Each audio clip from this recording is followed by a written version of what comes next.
आगे लाइफ अपन बनई बहुगे, पैसा खूबे कमाई बहुगे, तोरा से दूर चला जाई बहुगे, कबो न लौट के बहुगे।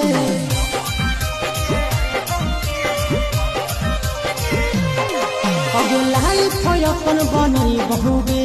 पैसा खूबे कमाई बहुगे, तोरा से दूर चला जाई बहुगे, कबो न लौट के बहुगे।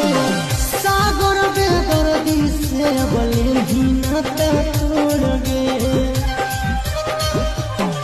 यही अखिया में लोर गे, अभी नहीं तो तोड़ गे, जहियो छोड़ी कमाए देगा लोर गे, यही अखिया में लोर गे, अभी नहीं तो तोड़ गे,